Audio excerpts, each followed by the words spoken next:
Hello everyone, welcome to all of you. आज हम लोग एक व्याकरण को स्टार्ट करेंगे प्रॉपर वाइज में, है ना। तो आज हम लोग सबसे शुरू करते हैं हम लोग वर्ण से। कैसे शुरू करेंगे? वर्ण से। तो वर्ण को शुरू करने से पहले आप लोगों को मैं बता देता हूँ कि मैं पूरे ग्रामर को किस किस बुक से कवर कर रहा हूँ।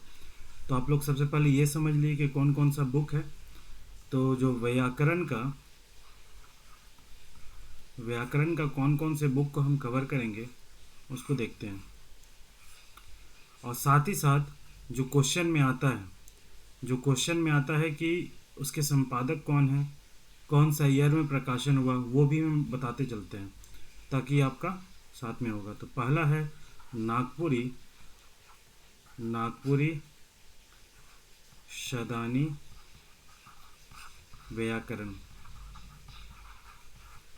ठीक है, सदानी व्याकरण। हिंदी में लिख रहे हैं तो इसको ना ही कर देते हैं। ठीक है। इसके जो राइटर हैं कौन कौन, इसके कौन कौन से राइटर हैं? शकुंतला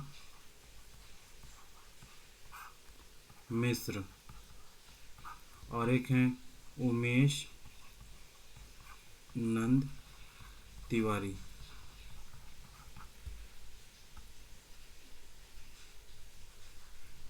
है ना। इनका जो प्रकाशन हुआ था 2010 में पहला हुआ था, फिर 2013 में हुआ है और 2021 में हुआ है।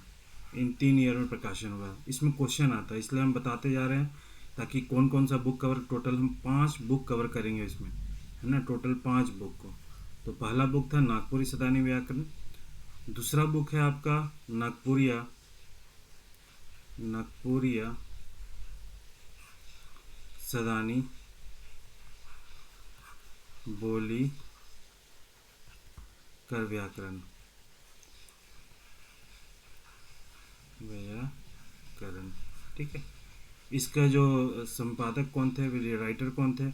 फादर पीटर शांति नौरंगी। इसका प्रकाशन हुआ था 1965 में। ठीक है। थर्ड बुक हम लोग कवर करेंगे नागपुरी भाषा को। नागपुरी भाषा से हम लोग कवर करेंगे। इसके राइटर हैं डॉक्टर श्रवण कुमार गोस्वामी। ठीक है। इनका हुआ था 1976 में।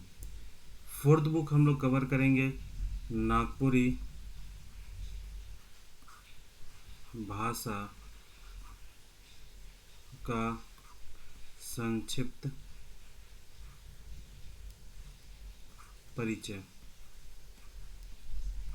इनके राइटर हैं पंडित योगेंद्र नाथ तिवारी। ठीक है। और इसका संपादन हुआ था 1970 में हुआ था और 2013 में हुआ। और लास्ट 5वां बुक हम लोग कवर करेंगे नागपुरी भाषा व्याकरण एक अध्ययन।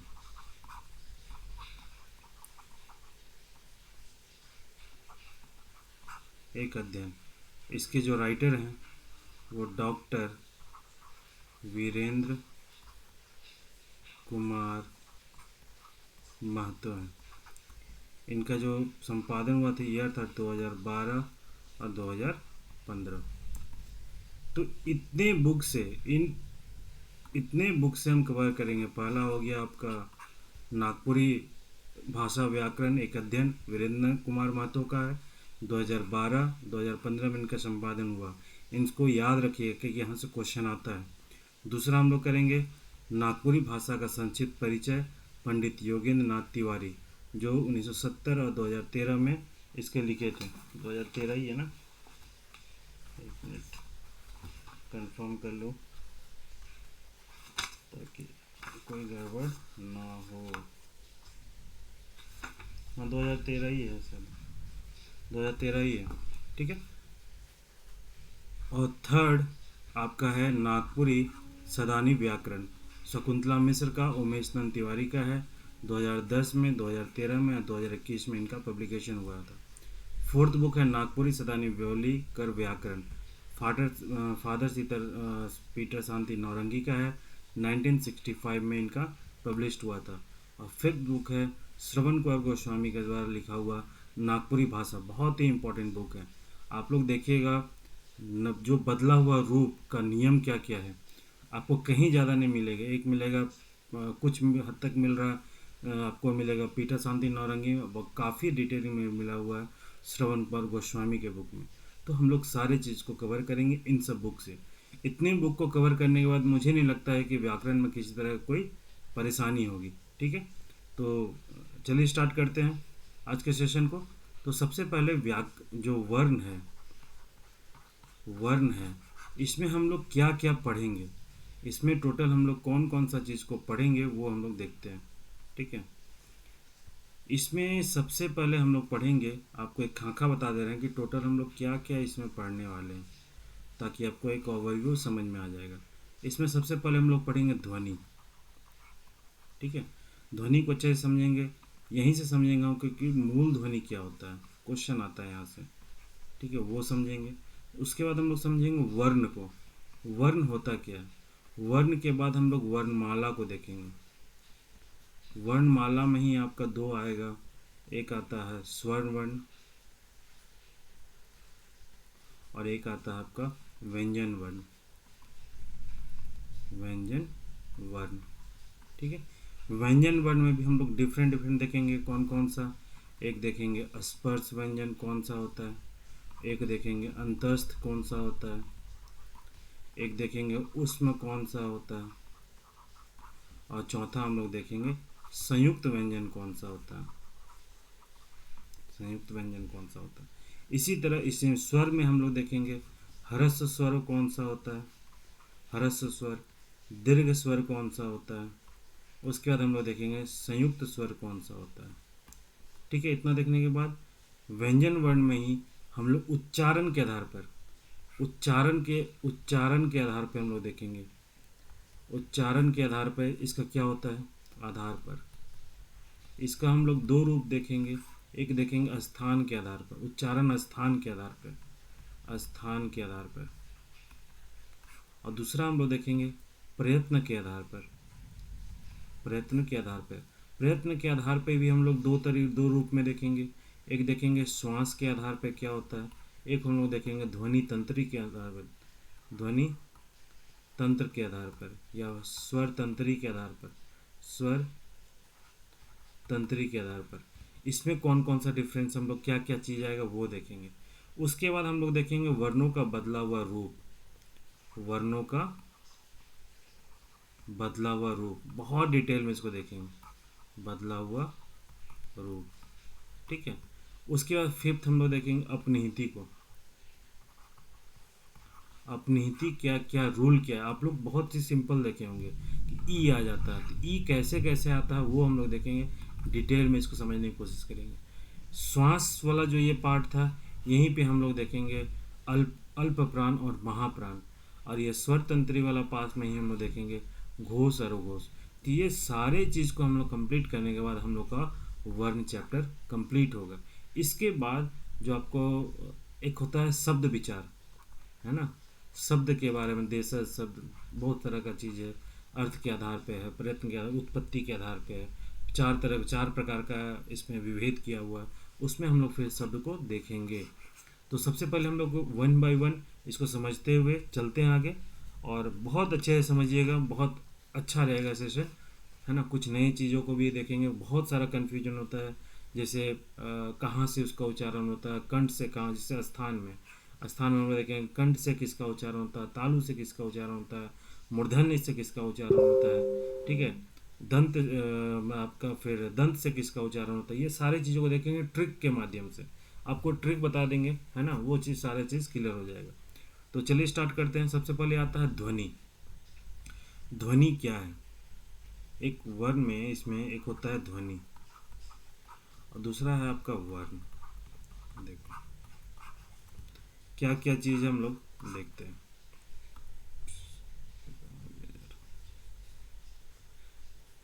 चलो कोई नहीं, ठीक है।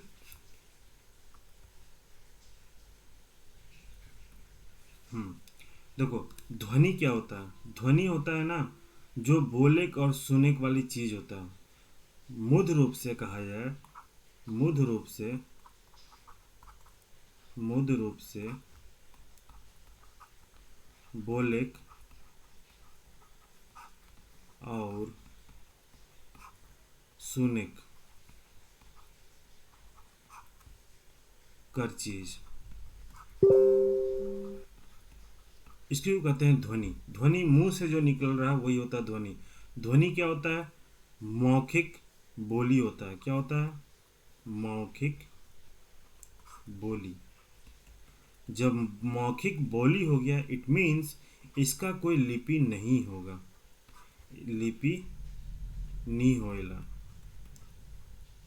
होएला। मतलब ध्वनि क्या हुआ? मुंह से कुछ निकल रहा, अभी जो हम बोल रहे हैं ये एक ध्वनि का रूप है। इसका कोई, ये एक मौखिक बोली है, इसका कोई लिपि नहीं होता है। जब लिपि नहीं होगा इसका मतलब क्या है? इसको आइडेंटिफाई हम लोग अभी नहीं कर पाएंगे, ठीक है।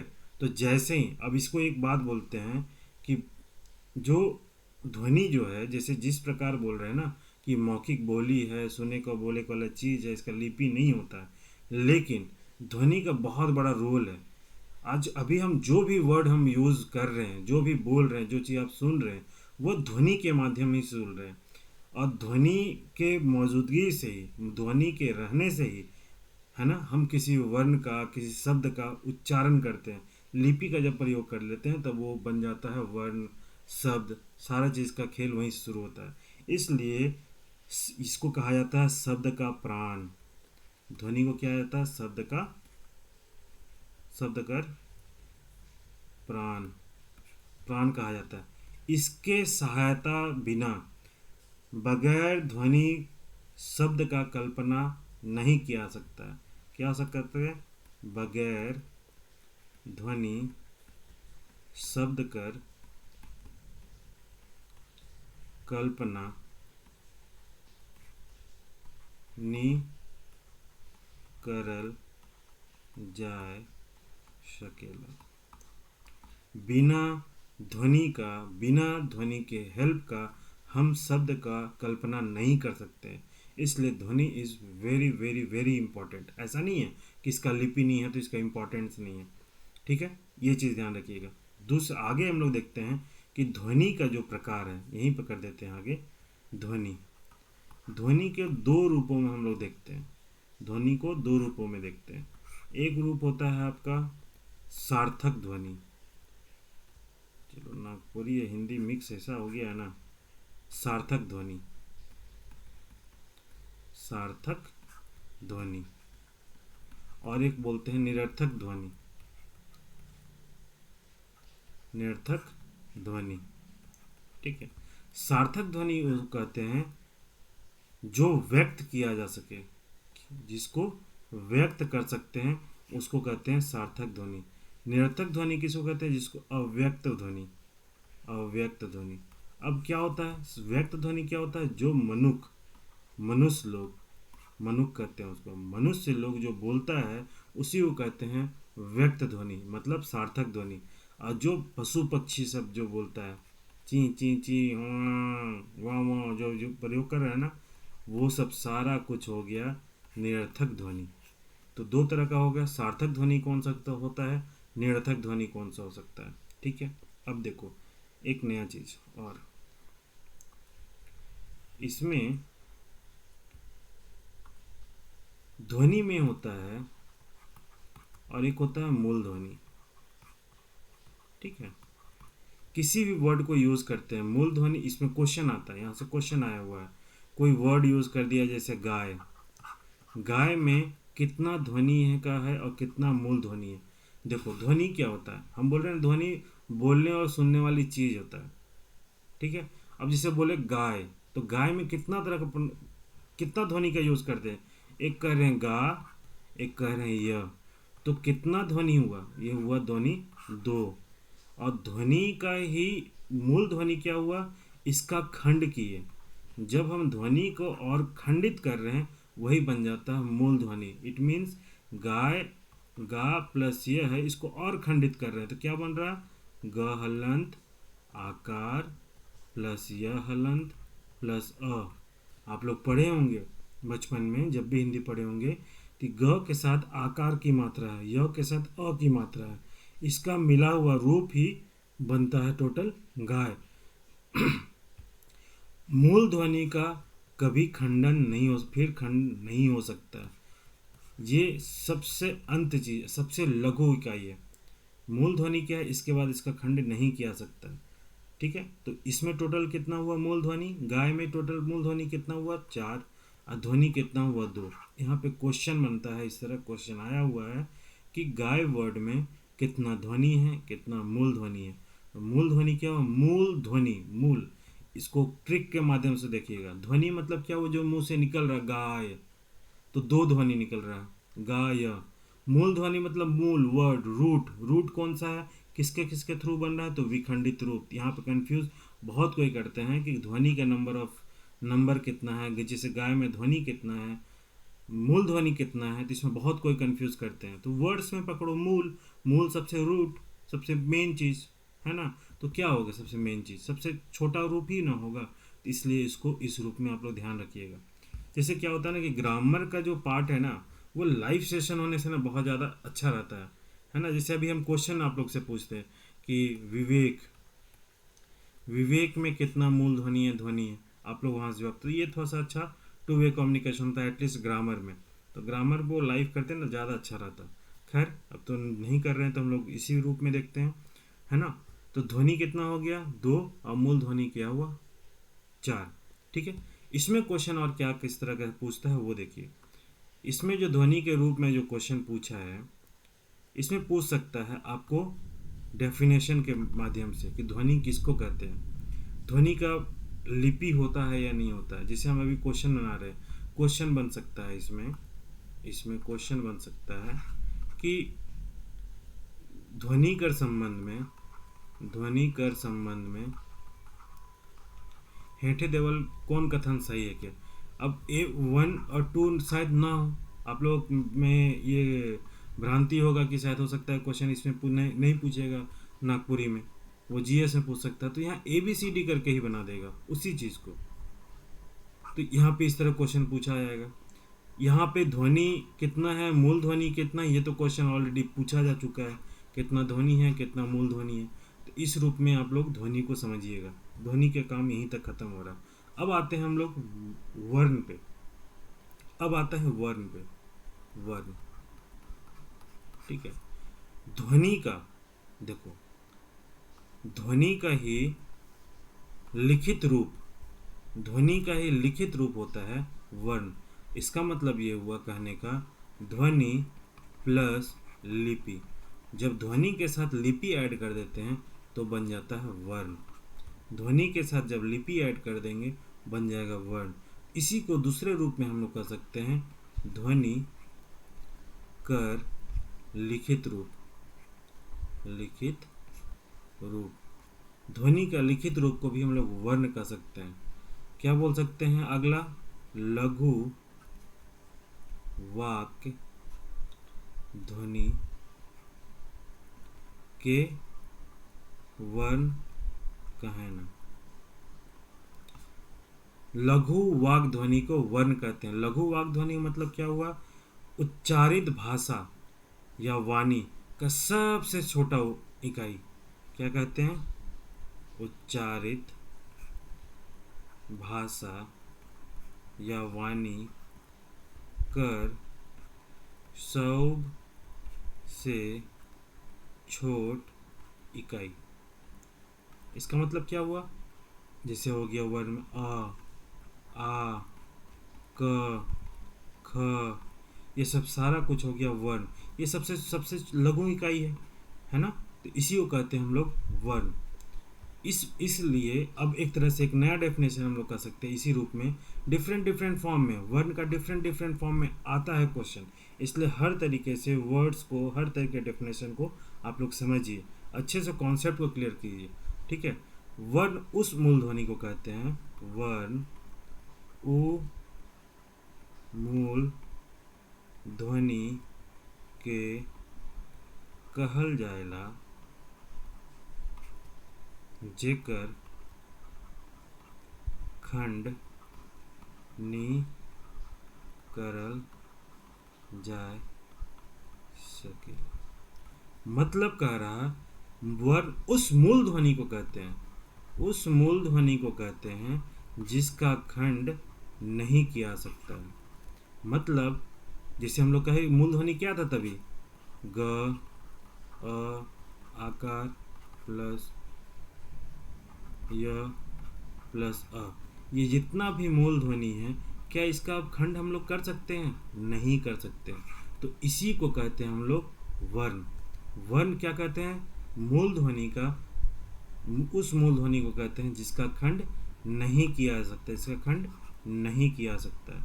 तो कौन कौन सा इसमें वर्ण हो गया? जितना भी तरीके से अ, आ, ई, उ, है ना, ई, उ, सब हो गया। फिर आ गया आपका क, ख, ग, घ, अंग, सब जितना हो रहा सारा का सारा हो गया वर्ण। ठीक है, यहाँ तक क्लियर हो गया। फिर से हम लोग अपनी चीज़ को देखते हैं। अभी यहाँ से बहुत अच्छे से कॉन्सेप्ट क्लियर कीजिएगा। नहीं समझ में आएगा फिर से बोलिएगा, टाइम लगेगा, कोई दिक्कत नहीं, चीज़ को अच्छे से क्लियर करते हुए चलेंगे। कॉन्सेप्ट अच्छे से क्लियर कीजिएगा, ठीक है। ध्वनि किसको कहते हैं? बोले और सुने वाले चीज़ को कहते हैं हम लोग ध्वनि, जिसका कोई लिपि नहीं होता, मौखिक बोली होता है, जिसका कोई लिपि नहीं होता है। ध्वनि शब्द का प्राण है। ध्वनि के बिना शब्द का कल्पना नहीं किया सकता, इसके सहयोग से ही शब्द का निर्माण होगा। ठीक है, ध्वनि का कितना प्रकार हम लोग देख सकते हैं? एक सार्थक ध्वनि देख सकते हैं, एक निरर्थक ध्वनि देख सकते हैं। सार्थक ध्वनि वो होता है जिसको व्यक्त किया जा सकता है, जैसे मनुष्य के हम लोग जो बोलते हैं वो होता है सार्थक ध्वनि। और निरर्थक ध्वनि क्या है? जो अव्यक्त, जिसका व्यक्त नहीं किया जा सकता, जैसे पशु पक्षी लोग जो बोलते हैं उसको कहते हैं निरर्थक ध्वनि। अब आप लोग बोलिएगा, आप लोग में कुछ कुछ शक्तिमान लोग हैं कि सर पशु पक्षी वाला बात बोल दिए, तोता तो बोलता है ए विवेक ए विवेक ए विवेक, प्रमोद प्रमोद प्रमोद, ओटंगा ओटंगा कहता है ना। अब बोलिएगा ये निरर्थक है कि व्यक्त किया हुआ। इसको सिखाया गया है, इसको ट्रेनिंग दिया गया है, बट इट डजंट मीन कि ये सार्थक ध्वनि में आ जाएगा, ये निरर्थक ध्वनि भी कहलाएगा, उसी के कैटेगरी में ही कहलाएगा। ठीक है, तो यहाँ पे उस तरह का कोई शक्तिमान बन के ये क्वेश्चन मत पूछना। ठीक है, सिंपल से समझ लेना। सार्थक ध्वनि वो होता है जिसको व्यक्त किया जा सकता है, निरर्थक ध्वनि वो हो सकता है जिसको व्यक्त नहीं किया जा सकता। पशु पक्षी का जो ध्वनि है वो निरर्थक ध्वनि के अंतर्गत आता है। ठीक है, नेक्स्ट हम लोग देखे थे अभी ध्वनि का सबसे इम्पोर्टेंट यहाँ से क्वेश्चन आता है। यहाँ सबसे ज़्यादा क्वेश्चन ये आता है, कोई पर्टिकुलर वर्ड दे देगा, उसमें बोला जाएगा ध्वनि कितना है और मूल ध्वनि कितना है।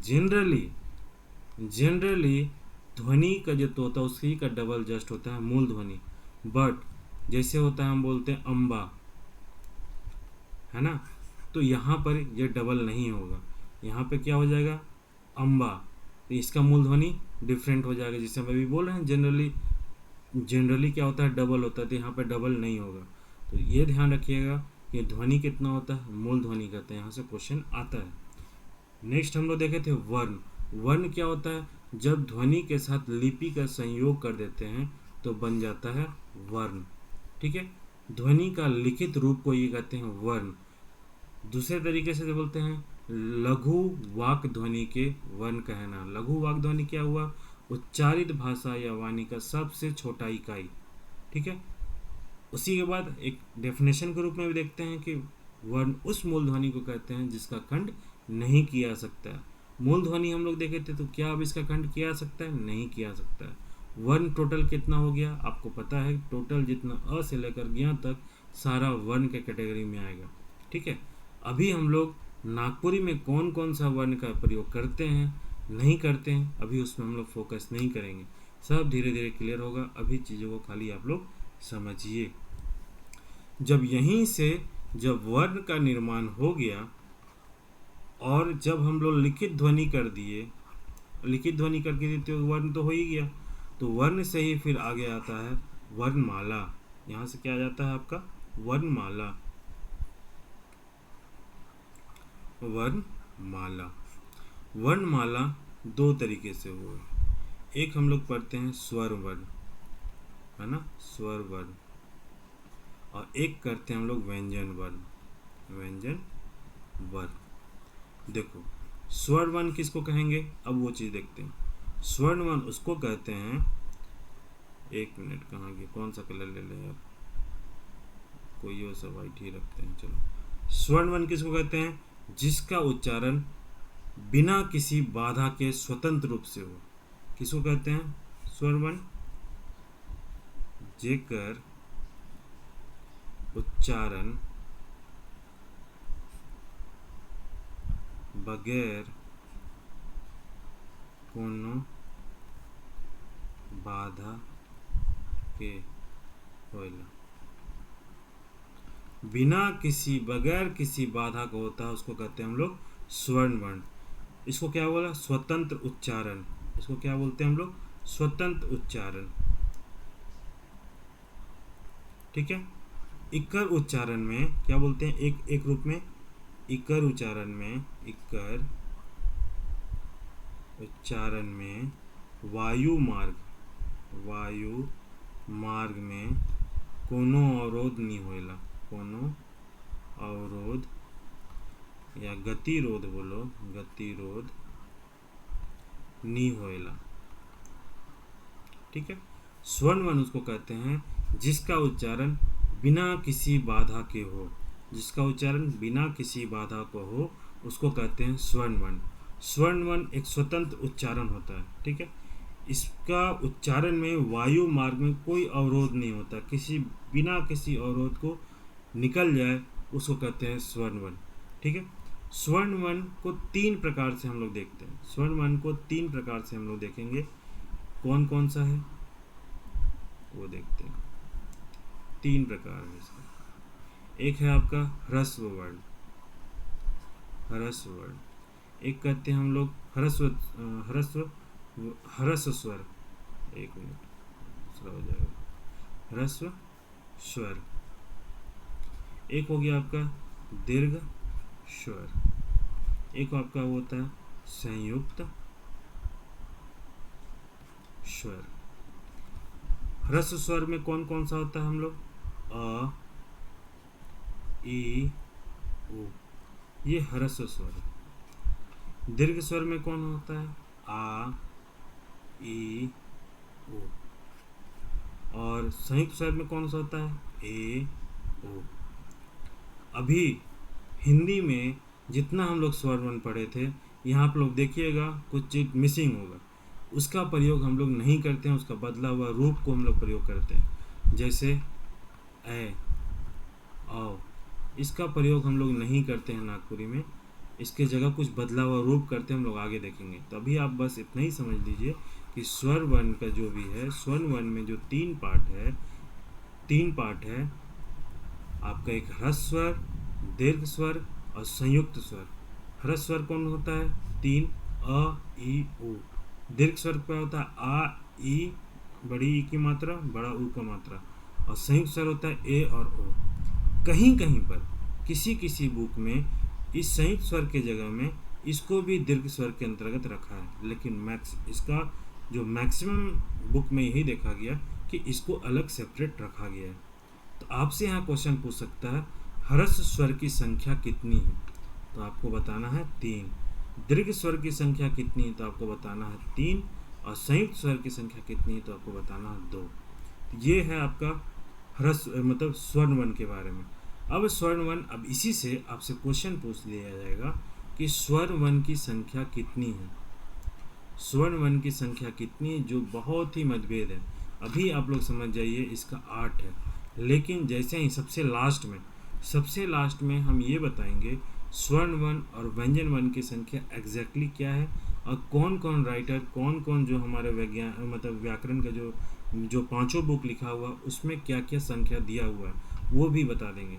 8 इसलिए बता रहे हैं क्योंकि अभी कुछ दिन पहले न्यूज़पेपर में आप लोगों को जो कटिंग दिखाए थे वहाँ प्रूव हो गया था कि 8 ही होगा। बहुत लोग अलग अलग चीज़ को बताए हुए हैं अलग अलग बुक में, इसलिए अभी इसको नहीं बता रहे हैं, इसको लास्ट में बताएंगे। ताकि इसलिए बताएंगे लास्ट में, ताकि जब बदला हुआ रूप आप पहले पढ़ लेंगे ना, तब आपको काउंटिंग में लगेगा, तब आपको मेरी बात पे विश्वास होगा कि इसमें एग्जैक्टली संख्या क्या होना चाहिए। ठीक है, तब आपको चीज़ को समझ में आएगा, इसलिए हम लोग इसको सबसे लास्ट में करेंगे। ठीक है, अभी आप लोग इतना समझ गया कि स्वर्ण वर्ण की संख्या कितना है। ठीक है, मोटा मोटी समझ आइए 8, और कौन कौन कैसे होगा हम लोग बाद में देखेंगे।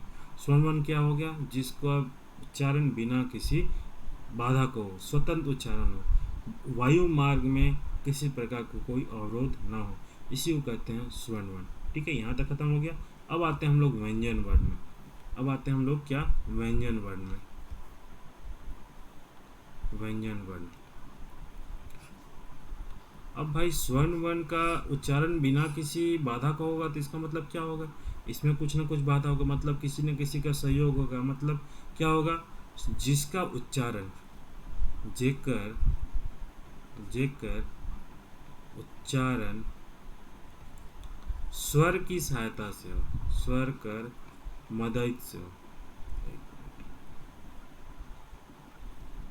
स्वर कर मदद से होवेला, जिसका उच्चारण स्वर का मदद से हो, उसको कहते हैं हम लोग व्यंजन वर्ण। ठीक है, उच्चारण में कम या बेसी, उच्चारण में कम हो या बगरा हो, कहीं ना कहीं अवरोध जरूर आएगा। क्या लिखेंगे, जेकर, इसी तरह परिभाषा होगा, जेकर उच्चारण में वायु कम चाहे बगरा अवरोधित होए के निकलेला, सके का कहे ना, व्यंजन वर्ण, व्यंजन वर्ण। ठीक है, व्यंजन वर्ण क्या हुआ, जिसका उच्चारण स्वर की मदद से हो। ठीक है, और दूसरा जिसका उच्चारण में कह सकते हैं हम लोग, जिसके उच्चारण में वायु कम या अधिक किसी भी रूप में अवरोधित होके ही निकले, उसको कहते हैं हम लोग व्यंजन वर्ण। और इसमें क्या होता है, स्वर्ण वर्ण में कोई गतिरोध नहीं होता, कोई अवरोध नहीं होता है उसके उच्चारण में। ठीक है, अब यहाँ व्यंजन वर्ण का हम लोग संख्या देखे थे, कि प्रकार देखे थे, किस किस रूप में हम लोग देखते हैं व्यंजन वर्ण का। व्यंजन वर्ण का सबसे पहले हम लोग देखे थे स्पर्श व्यंजन। क्या देखे थे हम लोग, स्पर्श व्यंजन, स्पर्श व्यंजन। ठीक है, दूसरा हम लोग देखे थे आपका, चलो पहले दूसरा देखे थे हम लोग अंतस्थ व्यंजन, अंतस्थ व्यंजन। ठीक है, तीसरा हम लोग देखे थे क्या, ऊष्म व्यंजन, ऊष्म व्यंजन। और चौथा हम लोग देखे थे संयुक्त व्यंजन, संयुक्त व्यंजन। ठीक है, सबसे पहले हम लोग देखते हैं स्पर्श व्यंजन को। स्पर्श व्यंजन क्या है, स्पर्श व्यंजन में क्या होता है, जितना भी कवर्ग, कवर्ग, चवर्ग, टवर्ग, तवर्ग और पवर्ग है, इसको कहते हैं हम लोग स्पर्श व्यंजन। ये अब बहुत लोगों को पता नहीं होगा मे भी कि कवर क्या कहते हैं। बेसिकली होता है क, ख, ग, घ, अंग। इस कंप्लीट सेट का जो पहला मेंबर होता है, उसी के नाम पे वर्ग लिख दिया जाता है, उसी के साथ वर्ग लिया जाता है। इसका मतलब क का वर्ग है, मतलब क का पूरा कंप्लीट सेट है। सेम चीज़ हो गया, इसमें भी च यहाँ तक जाएगा। इसमें भी क्या होगा, ट से लेकर आपका न तक जाएगा। इसमें क्या होगा, त से लेकर आपका न तक जाएगा। इसमें प से लेकर आपका म तक जाएगा। लेकिन अब जब संख्या की बात करें, जब इसमें पूछा जाएगा कि स्पर्श व्यंजन की संख्या क्या है, किस संख्या, तो यहाँ पर आप लोगों को बता दें, ये जो कवर्ग, चवर्ग और टवर्ग का जो लास्ट मेंबर है, इसको कहते हैं हम लोग, इसका नागपुरी में प्रयोग नहीं करते, इसका नागपुरी में प्रयोग नहीं करते। इसका बदला हुआ रूप इन तीनों के जगह में हम लोग न का प्रयोग करते हैं। इसका मतलब ये हुआ जब स्पर्श व्यंजन का संख्या पूछा जाएगा तो इन तीनों को माइनस कर देंगे। मतलब टोटल 1 2 3 4 5 25 में से 3 माइनस कर दो, टोटल हो गया 22। तो स्पर्श व्यंजन की संख्या क्या हो गया, आप 22 करेंगे। ठीक है, यहाँ तक क्लियर हो गया। क्वेश्चन पूछता है इस सब। अब आ गया आपका अंतस्थ व्यंजन। अंतस्थ व्यंजन क्या होता है वो देखते हैं हम लोग। अंतस्थ व्यंजन वो होता है जिसका उच्चारण न तो स्वर के जैसा होगा न ही व्यंजन के जैसा होगा। क्या मतलब हुआ इसका मतलब, जेकर उच्चारण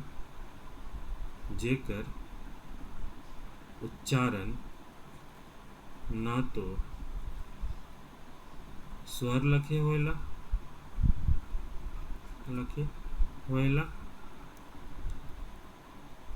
ना व्यंजन लखे।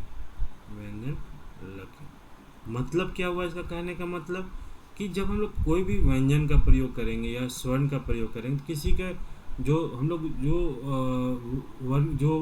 वर्ण का प्रयोग कर रहे हैं ना, तो किसी का सहायता, जब देखे थे ना कोई अवरोध से, किसी के सहायता से, तो जैसे नहीं हम लोग जब उच्चारण में भी हम लोग आगे देखेंगे उच्चारण में, जैसे कंठ बोलेंगे, जीभ बोलेंगे, तालु बोलेंगे, तो इन सबका अंतस्थ व्यंजन जो होता है ना, सबका प्रयोग तो करते हैं हम लोग, सबका सहायता जोड़ से होगा, आपस में जोड़ से होगा, लेकिन उसको कंप्लीट टच नहीं करता। जैसे कंठ, कवर में कंठ होता है तो कंठ का कंप्लीट टच हो रहा है, लेकिन यहाँ पे कंप्लीट उसका प्रयोग हम लोग कर रहे हैं, उसका सहायता ले रहे हैं, लेकिन कंप्लीट टच नहीं होगा।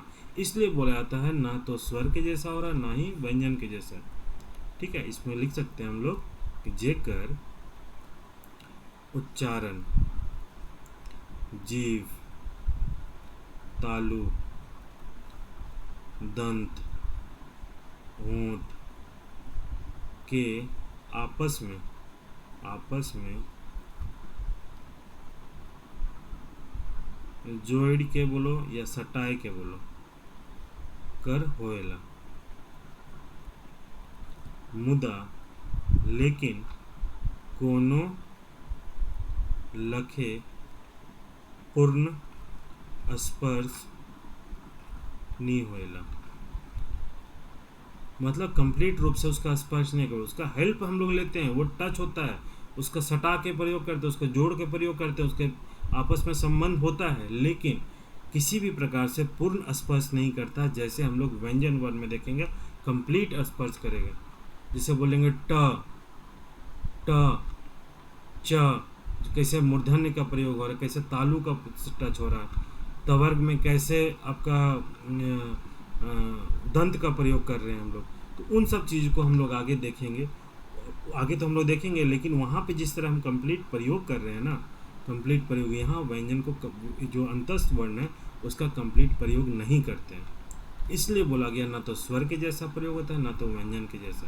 तो अंतस्थ वर्ण का जो संख्या बोला जाएगा, तो अंतस्थ वर्ण का संख्या टोटल होता है य, र, ल, व। कौन कौन सा होता है, य, र, ल, व। ये 4 अंतस्थ वर्ण है, इसका संख्या होता है 4। क्वेश्चन पूछता है इसलिए ध्यान रखिएगा इसको। ठीक है, ये हो गया आपका अंतस्थ व्यंजन।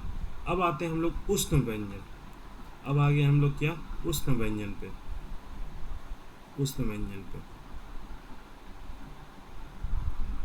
ये उष्ण व्यंजन का पार्ट क्या है भाई, देखते हैं। उष्ण मतलब आपको समझ में आ रहा है गर्म, गर्म समझ में आ रहा है, गरम जो कहते हैं हम नागपुरी में गरम। उष्ण मतलब वही होगा, मतलब जिसके उच्चारण में रगड़ाहट या घर्षण से उत्पन्न कोई गर्म हवा निकले, कह सकते हैं गर्म हवा से होता है, ये कह सकते हैं। जिसका उच्चारण में घर्षण का प्रयोग हो रहा है, उच्चारण में कुछ ना कुछ घर्षण लगेगा आपको, उसको कहते हैं हम लोग आपका उष्ण व्यंजन। या उच्चारण करते समय ना मुख से ना वायु जो बाहर की ओर निकले, उसको भी कहते हैं हम लोग व्यंजन, उष्ण व्यंजन। इसको 2 रूपों में देखता है। जो हम लोग उष्ण मतलब व्यंजन गर्म कहा, मतलब क्या हो रहा है, इसके उच्चारण में घर्षण हो रहा है, और घर्षण से ना हल्का गर्माहट का प्रयोग होता है जब उच्चारण में।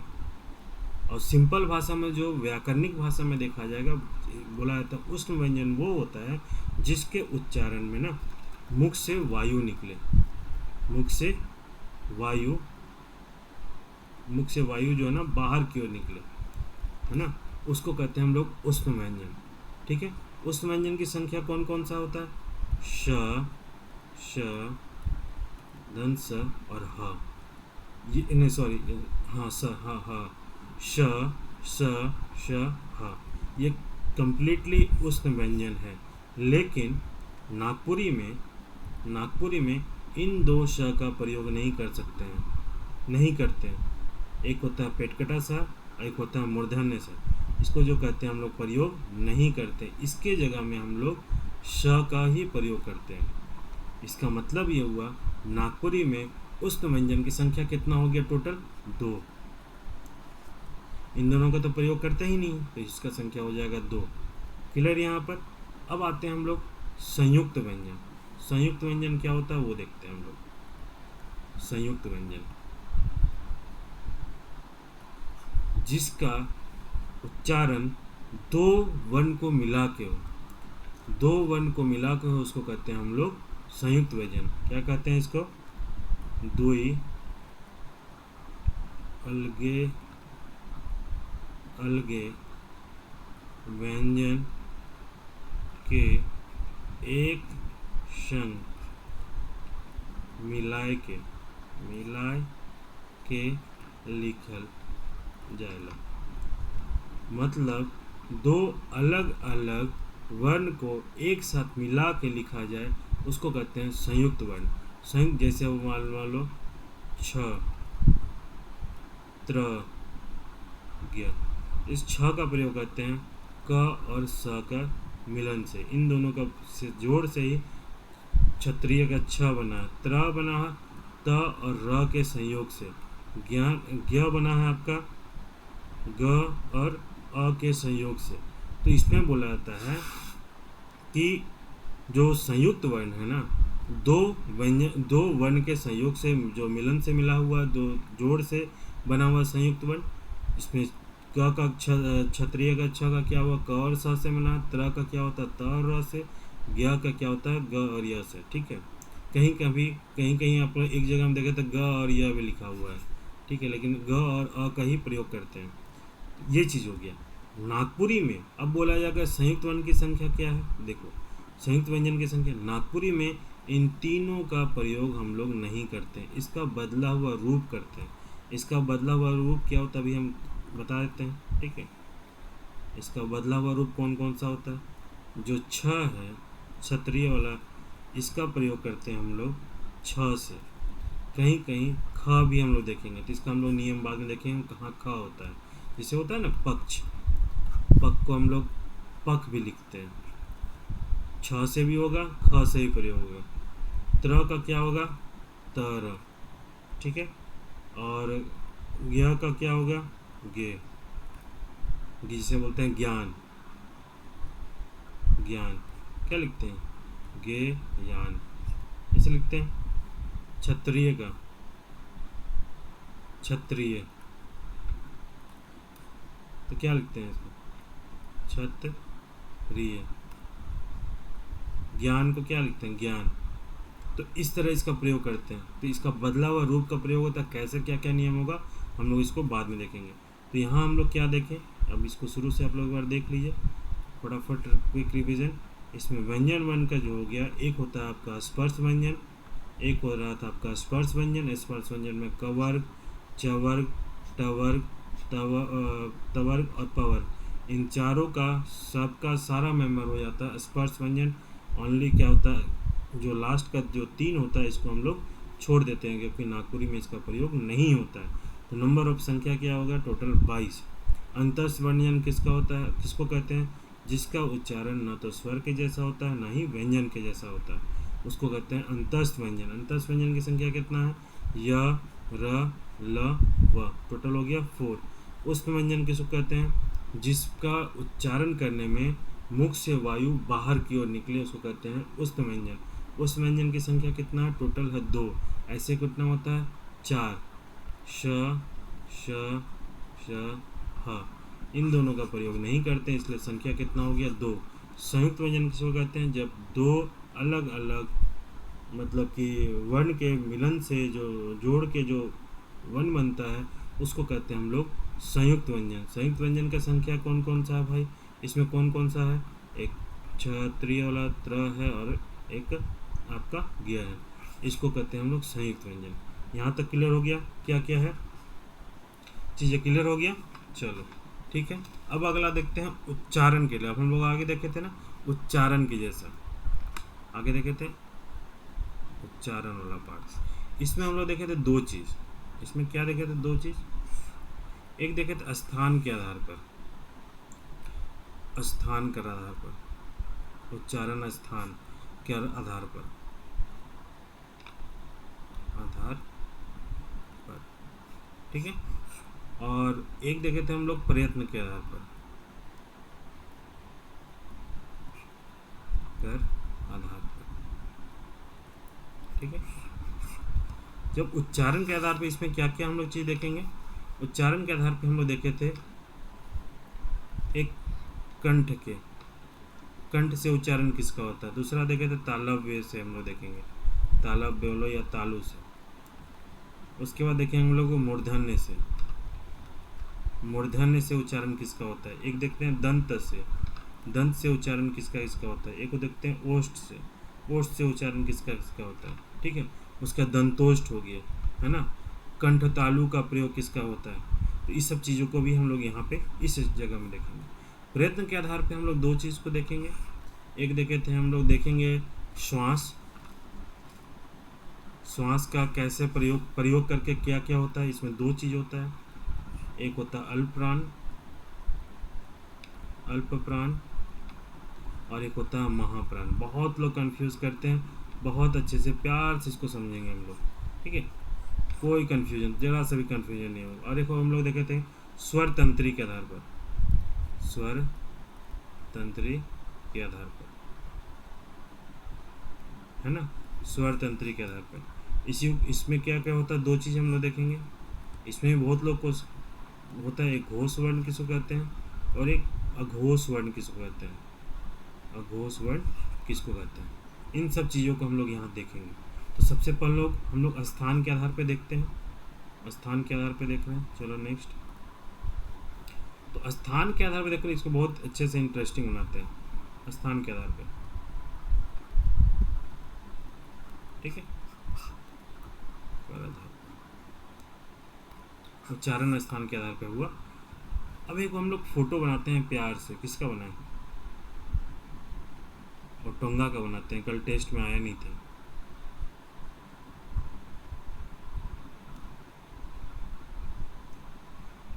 और टोंगा जो प्रमोद है ना, वो मेरा सब बहुत करीब है। नागपुरी जब झारखंड में पढ़ाने में ना मेरा सबसे पहला स्टूडेंट है वो, इसलिए मेरा बहुत करीबी है वो, है ना। इसलिए हर जगह प्रमोद का ही हम यूज़ करते हैं, गुस्सा भी नहीं मानता। ये है प्रमोद। कौन है? प्रमोद, प्रमोद, प्रमोद। अब प्रमोद को ही बोल रहे हैं। प्रमोद में कितना ध्वनि है और कितना मूल ध्वनि है, सब कोई ग्रुप में कमेंट करके बताना, ठीक है। कितना ध्वनि है, कितना मूल ध्वनि है बताना, ठीक है। तो ये प्रमोद है, ठीक है। देखो कितना जो टफ चीज़ है ना, इसको इजी कर देते हैं। प्रमोद है। एक होता है कंठ, मान लो ये जीभ है, यहाँ मान लो तालु है, ठीक है। ज़्यादा यहाँ दांत है, देखो दांत है ना, तो दांत को वाइट वाइट कर देते हैं। ये दांत है यहाँ पर, ठीक है। यहाँ पे मूर्धन्य हो गया, ठीक है। तालु इधर पार्ट हो गया। और ये लिपस्टिक लगा ली ओंठ, इसको कहते हैं कंठ। तालु, मूर्धन्य हो गया, मूर्धन्य।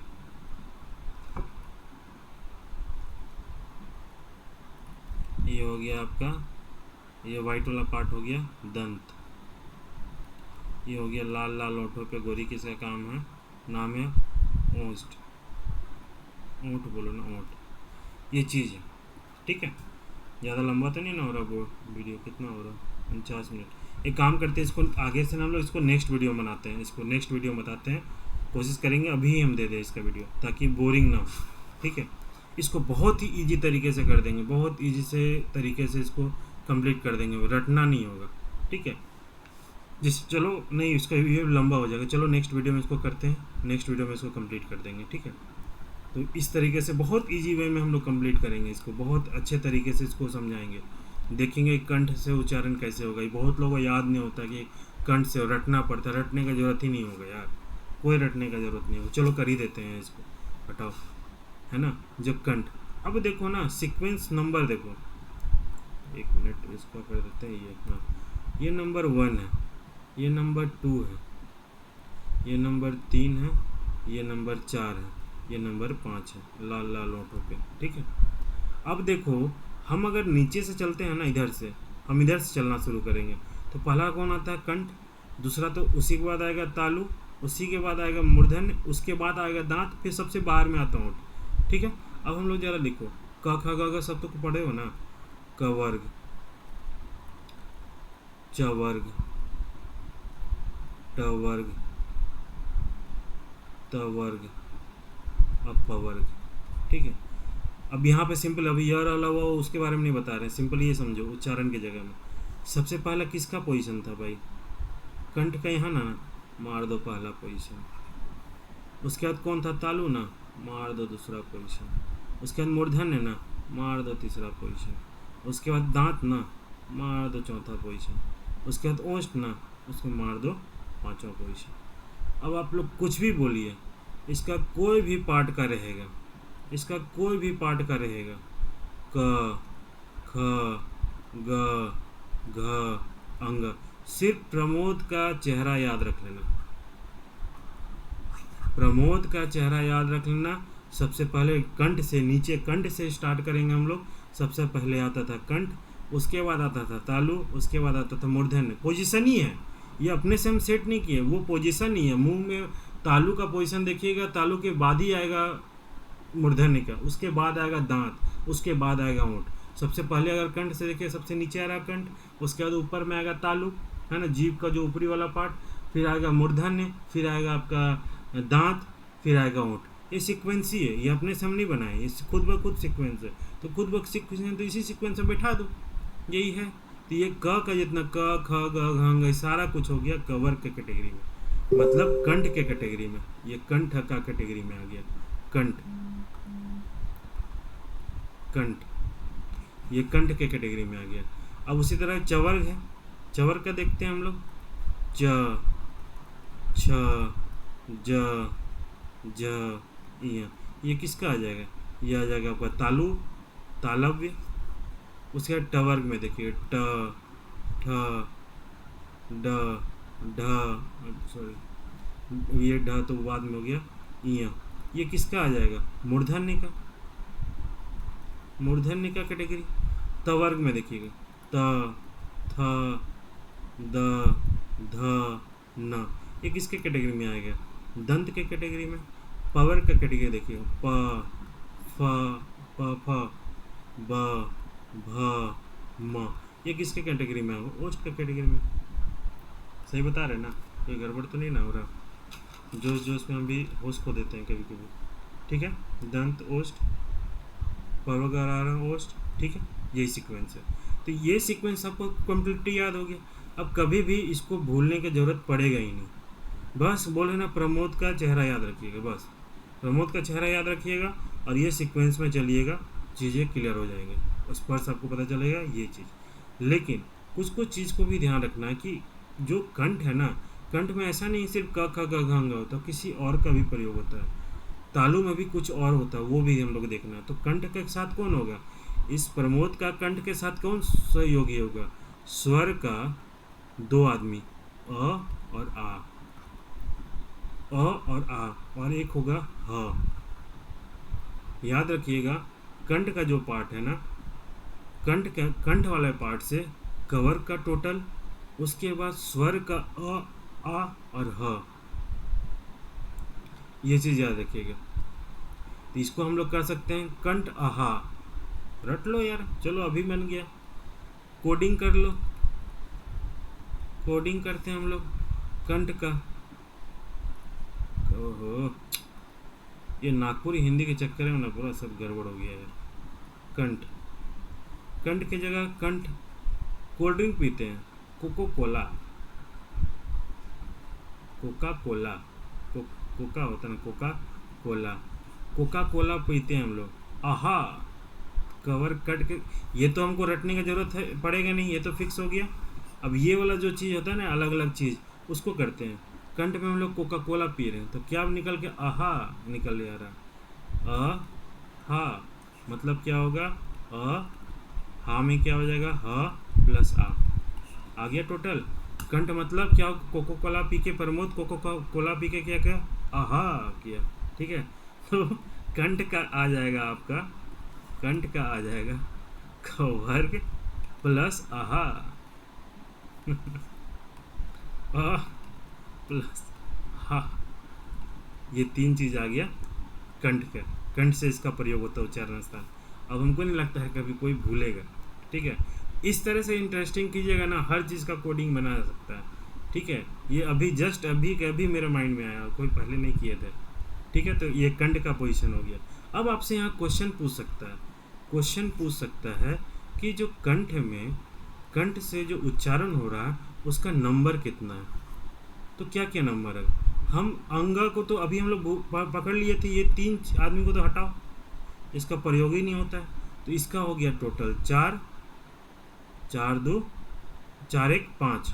अब देखो इसमें कंठ में एक स्वर संख्या, तो स्वर संख्या कितना हो गया, 2, ये 2, और व्यंजन संख्या, व्यंजन संख्या ये कितना हो गया, ये 4 और प्लस 1 ह, ये हो गया 5। कंठ से क्या हो गया, कोको कोला पी के क्या किया प्रमोद, आहा किया, ठीक है। हा, इससे अब हमको नहीं लगता है चीज़ को आप लोग भूलिएगा। तो नंबर ऑफ जो कंठ से कितना वर्ण का प्रयोग कर रहे हैं उस नंबर को भी आप लोग ध्यान रखिएगा, राइट। अभी हम लोग चलते हैं नेक्स्ट चवर्ग पे, चवर्ग बाबा पे। तालु,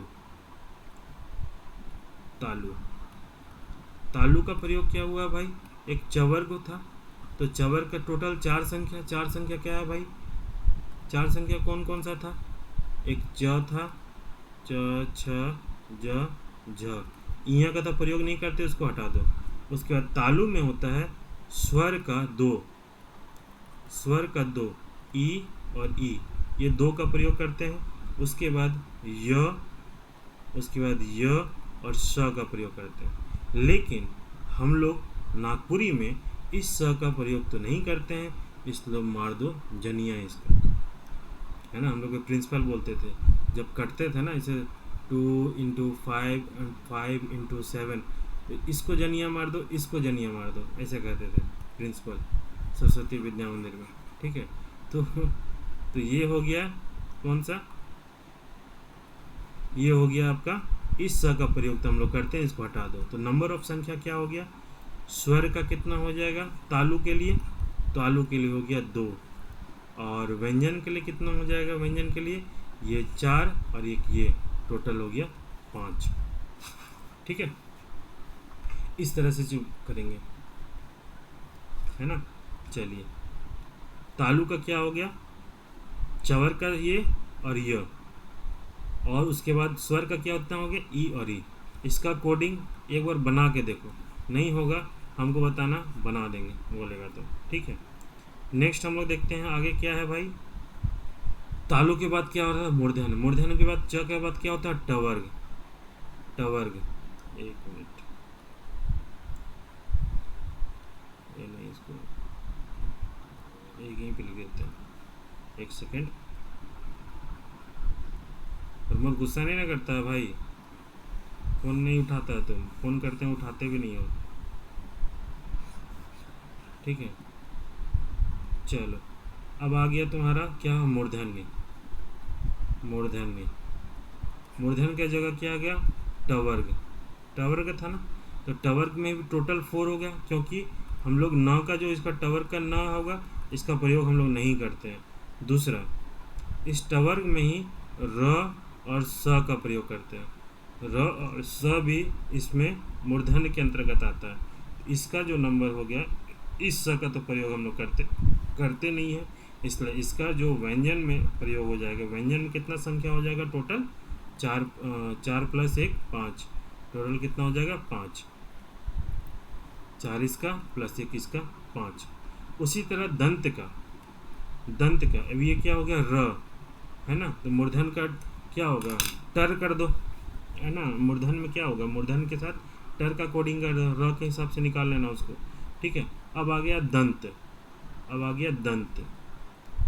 दंत क्या हो गया, आ गया आपका तवर्ग का जितना भी हो गया, ये टोटल हो गया, टोटल 5 हो जाएगा। कौन कौन सा होगा, त थ द ध न, ये टोटल 5 हो गया। उसके बाद इसका होता था ल और स भी होता है व्यंजन वर्ण में, इसका उच्चारण दंत ही होता है, ल और स। तो टोटल इसका नंबर ऑफ संख्या कितना हो जाएगा, टोटल 7। न क्या होता है, अनुनासिक होता है, इसको हम बाद में इसको बताएंगे, न अनुनासिक में कौन कौन सा होता है, ठीक है। ये दंत संख्या होगा, टोटल हो गया 7। उसी तरह ओंठ का जो संख्या होगा, ओंठ का इसमें देखो, ओंठ का जो टोटल हो गया तुम्हारा पवर्ग वाला, तो पवर्ग वाला टोटल कितना हो गया 5, पावर कितना हो गया टोटल 5। और इसमें एक स्वर का प्रयोग करते हैं हम लोग, ऊ और ऊ का, ये हो गया 2, तो स्वर वन का संख्या कितना होगा 2, और व्यंजन वन का संख्या कितना हो गया 5, ओठ में क्या हो गया 5, ठीक है, ये क्लियर हो गया। यहीं से हम लोग एक चीज़ और देखते हैं, अनुनासिक, है ना, उच्चारण, जो इसका जो उच्चारण मुंह का जो भाग हो गया, दांत हो गया, ओंठ का साथ ना नाक का प्रयोग किया जाता है। इसका जो उच्चारण में बेसिकली नाक का प्रधानता होता है, नाद का, ये समझ लेना। उसी को कहते हैं अनुनासिक शब्द, जिससे बोलते हैं हम लोग इया, अंग, इया, न,